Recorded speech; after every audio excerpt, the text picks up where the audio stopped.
আসসালামু আলাইকুম। সবাই কেমন আছেন? আমিও আপনাদের দোয়ায় ভালো আছি এবং আপনারা নিশ্চয়ই ভালো আছেন। আমি দেখুন একটা নিমা তৈরি করেছি আমার ছেলের জন্য। উপরে যে কাতের অংশটুকু ওটু একটা এক কালার কাপড় এবং নিচের অংশ যেটুকু ওটুকু একটা ছাপার কাপড়। এটার আমি সুন্দর করে দেখুন যে এক কালার যে কাপড়টা আছে ওই কাপড়টার উপরে আমি সুন্দর করে একটা ফুল এঁকে নিয়েছি। এ পর্যায়ে আমি এই ফুলের অংশটা দিচ্ছি বাটন হোল স্টিচ দিয়ে সুন্দর করে ঘুরিয়ে ঘুরিয়ে দিলাম। এবার পরে মাঝখান থেকে শার্টেন স্টিচ দিয়ে আমি 3D করে নিচ্ছি। 3D করলে দেখুন খুব ভালোই লাগে। এরপরে 2 শেড দিয়ে আমি ফ্রেঞ্চ নট দিয়ে ফুলটাকে করব। প্রথমে দেখুন এক শেড দিয়ে নিয়েছি বাদামি কালার দিয়ে এবং আর ভিতরে যেটা দিব ওটা হালকা বাদামি, এটা দিয়ে 2 শেড দিয়ে সুন্দর করে নিয়েছি। দেখুন পুরো কাজটা করলে পরে ফুলটা অনেকই সুন্দর দেখা যাচ্ছে। এরপরে আমি ডালের কাজটা করব। এটা হচ্ছে একটা ডাল, আমি এটার সাথে ফ্রেঞ্চ নট দিয়ে সুন্দর করে ফুল করব। দেখুন আমি সুন্দর করে ফ্রেঞ্চ নট দিয়ে ফুল শার্টেন করে নিয়েছি। এ পর্যায়ে আমি দিয়ে দিব পাতা যে আছে পাতার ডালটা আমি ব্যাক স্টিচ দিয়ে করে নিয়েছি। এভাবে করে আমি পুরো ডালটার কাজই করে নিব। পুরো ডালটা এভাবে করলে দেখা যায় যে কোথাও ফাঁকা থাকে না এবং ডালটা দেখতে আমার কাছে খুবই ভালো লাগে। আপনারা চাইলে এভাবে করে সুন্দর করে নিতে পারেন। যে আমার পুরোটা হয়ে গেছে।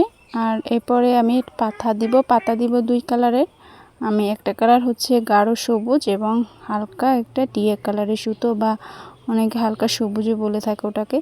আমি দুটো দিয়ে ফিশবোন স্টিচ দিয়ে আমি সুন্দর করে নিচ্ছি। আপনারা চাইলে যে কোনো স্টিচ দিয়ে করতে পারেন, ক্রস স্টিচ, শার্টেন স্টিচ এবং অনেক স্টিচ দিয়ে এই পাতাগুলো করা যায়। প্রত্যেকটা কাজ একটা সুন্দরতা একটা জিনিস থাকে যেটা দিয়েই করেন আপনি সুন্দর লাগবে। এটা হচ্ছে অন্য একটা কালার, এটাকে দিয়ে আমি সুন্দর করে বাকি যে এপাশের দুটো পাতা থাকে এই পাতা দুটো করে নিব। আপনারা যে কোনো কালার সুতো ব্যবহার করতে পারেন। এখানে টিয়া কালারের আছে, সবুজ, তারপরে জলপাই, সিদ্ধ জলপাই, অনেক কালারের সুতো থাকে।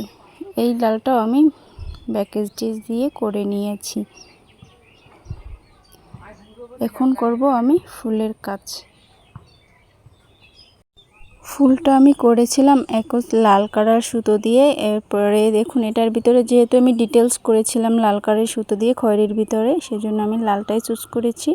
কারণ এটা হচ্ছে একটা কলি, পুরো অংশটাই ফুটে মানে শেষ হয়ে যায় না। ওটা একটা পরিপক্ক ফুল ছিল, এটা হচ্ছে মাত্র নতুন ফুল, সেজন্য আমি এটা লাল কালার দিয়েছি।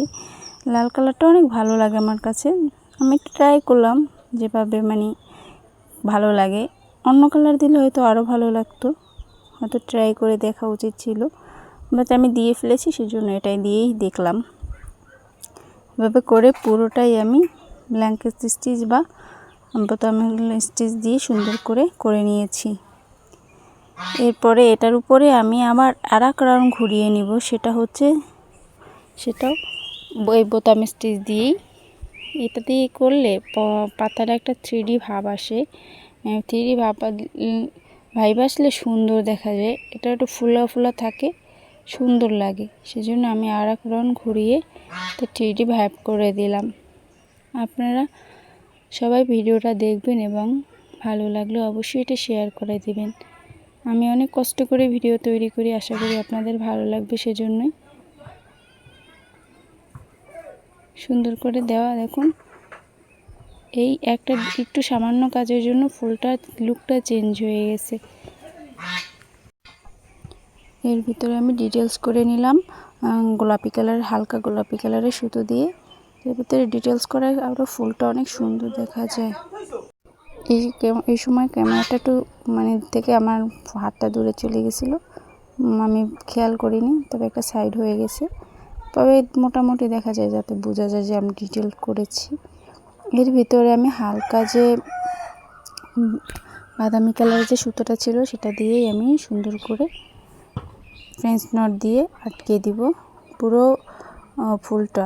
উপরের অংশটুকু সার্কেলটা এটা শার্টেন স্টিচ দিয়ে করলেও ভালো লাগতো, তবে আমি এটা ফুলকো ফুলকো ভাব আসবে সেই জন্য ফিশবোন স্টিচ ফ্রেঞ্চ নট দিয়ে দিয়েছি। এরপরে আমি ফ্রেঞ্চ নট দিয়ে দিব উপরে চিরি করে 2 কালারের সুতো দিয়ে করব, তো সেজন্য ফাঁকা ফাঁকা করে যেন এর ভিতরে অন্য একটা কালার দিয়ে আমি করতে পারি, সেজন্য আমি ফাঁকা ফাঁকা করে নিলাম।